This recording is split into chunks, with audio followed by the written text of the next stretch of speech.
दोस्तों नमस्कार। एनटीए को सही समय पर घंटी बजाकर परीक्षा कक्ष में सही पेपर बच्चों को बांटना था, वो यह नहीं कर पाया और उसने बदले में दे दिए ग्रेस मार्क्स।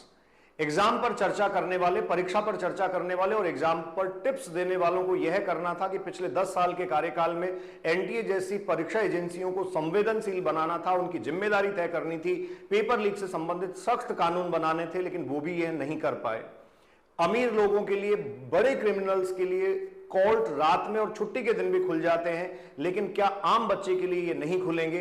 इससे भी कहीं ज्यादा जरूरी है हमारे जैसे हजारों लोग और बड़े संस्थानों को चलाने वाले लोग। सीधे तौर पर मैं आपसे कहना चाहता हूं, हम सब इन बच्चों के कारण बने हैं। जो भी हमारी हैसियत है, जो भी आज हम हैं, जैसा भी हमारा एग्जिस्टेंस है, इन बच्चों के लिए रात दिन काम करके और बच्चों के बीच में रहकर बने हैं। तो जिन हजारों लाखों बच्चों के साथ नाइंसाफी हो रही है, उनके लिए आपके मुंह से 2 शब्द बोलना बनता तो है।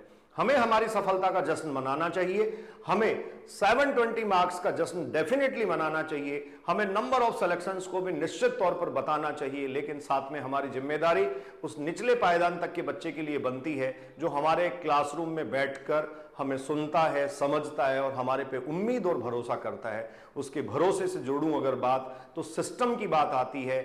आज वो दौर चल रहा है जिसमें कोर्ट की छुट्टियां हैं, समर वेकेशंस हैं। आज वो दौर है जहां पुरानी सरकार के बाद अब नई सरकार का गठन हो रहा है, मंत्रालय अभी तक अलॉट नहीं हुए हैं। आज वो दौर चल रहा है जिसमें कोई जांच एजेंसी किसी भी तरीके से पारदर्शिता में नहीं है और ना सुनवाई के मूड में है। तो क्या हम री नीट करवाने वाले जो बिंदु पे लगातार चर्चा कर रहे हैं और बच्चों को इंसाफ की बात कर रहे हैं, ये हो पाएगा? या कहीं ये रोशनी मंदिर तो नहीं पड़ती जा रही है, मंद तो नहीं होती जा रही है? गौर से एक बात सुन लीजिए, जब कभी भी लड़ाई लड़ी जाती है तो लड़ाई को आखिरी दम तक लड़ा जाता है, तो ही विजय प्राप्त होती है। ये जो बच्चे लगे हैं, इनके पेरेंट्स लगे हैं, पीछे स्क्रीन पर आप एक पिक्चर देख रहे होंगे। मैं उन अभिभावकों से पूछना चाहता हूं जो चुपचाप बैठे हैं, जो कुछ नहीं कर पा रहे हैं, क्या आप भी 5 मई की गर्मी में इसी तरीके से एग्जाम हॉल के बाहर अपने लाडले और लाडली का इंतजार कर रहे थे कि बहुत अच्छा करके आएगा और आपको खुशी से आके बताएगा? बहुत सारे बच्चों ने किया, आपके सपनों को पूरा किया, अच्छा करके आए, लेकिन आने के बाद, रिजल्ट आने के बाद क्या हुआ? आश्वस्त थे वो, 630 मार्क्स आ रहे हैं, 640 मार्क्स आ रहे हैं, सर 625 आ रहे हैं, बॉर्डर लाइन पे हूं, मिल ही जाएगा कहीं ना कहीं कॉलेज। आश्वस्त थे।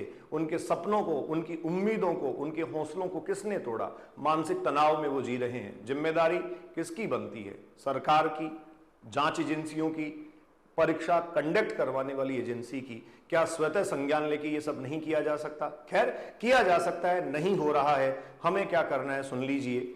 नीट 2023 में 600 प्लस मार्क्स की बात कर रहा हूं। केवल और केवल 28,000 बच्चे थे।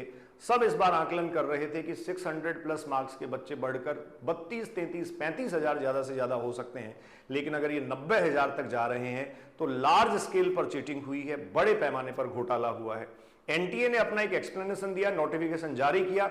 लगातार मैं आपको ये सब चीजें अपडेट दे रहा हूं और आपने ये देखा होगा कि एनटीए बड़ी चतुराई से कह रहा है कि 1563 बच्चों को उसने ग्रेस मार्क्स दिए हैं। अच्छा, इस ग्रेस मार्क्स के बारे में अंदाज लगा लीजिए। सबसे बड़ी और जरूरी बात जो है उस पर ध्यान दे लीजिए, बहुत सारे ऐसे बच्चे हैं जिनके hundreds of marks grace marks दिए गए। आप देखेंगे किसी बच्चे के 300 नंबर जो है वो ओएमआर सीट के कैलकुलेशन से आ रहे थे, लेकिन अभी जब रिजल्ट आया तो उसको 460 नंबर आए हैं। ऐसी ऐसी स्थितियां और विषम परिस्थितियां आपके सामने हैं।